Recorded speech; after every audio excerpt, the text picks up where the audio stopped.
Patrick, you talked about methods earlier. You emphasized that ID specializes in methods.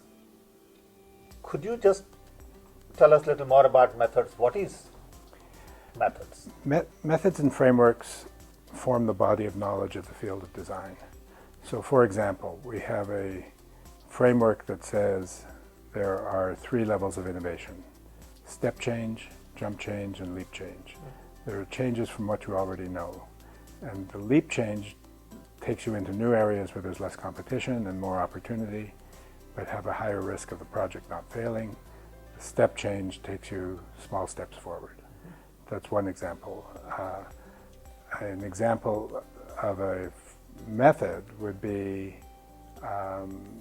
user observation, where rather than doing surveys or focus groups or demographic studies, we go in and watch people in their daily life and get them to comment on why they do things. They don't know why they're doing them. They don't know how they go about their things in their daily life.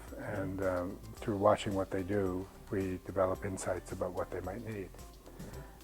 We have other methods. For example, a major one is a structured planning process, which takes a large number of factors and clusters them into patterns that allow us a new way of looking at a project that we wouldn't normally see. So, but then would you use methods in decision-making process? Sure. For example, we do prototypes very early, much earlier than is normally done in companies, where the prototype is a conjecture, a rough idea of what might be a direction that would be useful. And because they're so fast and cheap and economical to do, you can do lots of them, and it gives you better feedback about what direction you should go. Sure. But methods basically help you reduce risk. Is that? Reduce risk, increase speed, Yeah. increase variety. The way they reduce risk is letting you explore more options earlier on. They let you postpone making a final decision at the beginning of the process. But don't most of the inventors unconsciously look at methods? Yes, the inventors do that. The inventors are natural at doing this. It's Right. it's the mid-size and large organizations that forget how to do it. Okay. They have methods too, but their methods are about risk reduction, not exploring new things. Because as an inventor, when I look at what I do, I sort of look at generational change. There are 2 sets of questions. There's the manager's questions and there's the inventor's question. The manager's question is, what is the competition doing? What does the market say they want? What will grow in the market? What parts of the market are growing? Those are good questions for something that exists. But if you put the Sony Walkman or iTunes or the Model T Ford against those questions, any one of those questions would kill every one of those innovations. The questions for innovation are, what do people really need? What is a better way of doing something? These are questions to do with growth and invention. And what would sell?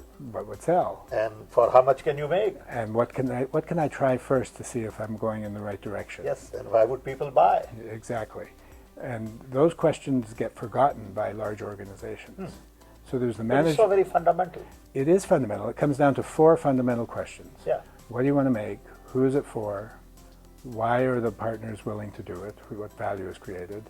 And how are you going to do it? And what would it cost? And why would people pay? Yes, exactly. Yeah. And those questions don't get asked. They're forgotten inside large organizations. That's interesting. Yeah. So you are really focused on methods. What about other schools? Don't they also look at methods? They do, but they tend to be less formal. The Technical University in Delft and the Korean Advanced Institute for Science and Technology probably look at methods at the same level that we do. But most design schools are much more reliant upon intuition and personal judgment. Interesting.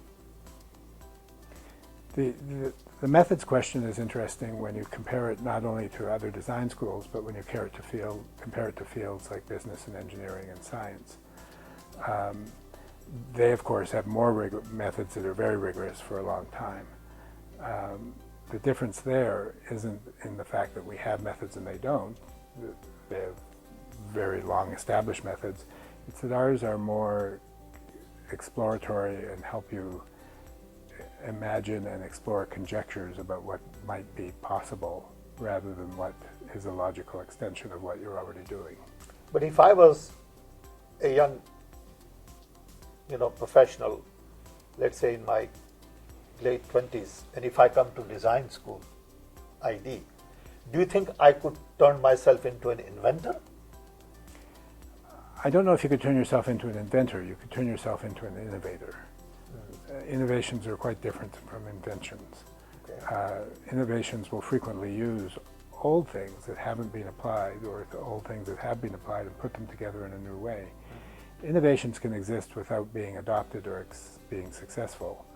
Innovations can exist without doing something, without using new technology. But innovations have to be adopted to be innovative. So you're saying you don't take this young person into sort of exploring new frontiers, but you can take him into modifying what he does and do it better, No, cheaper.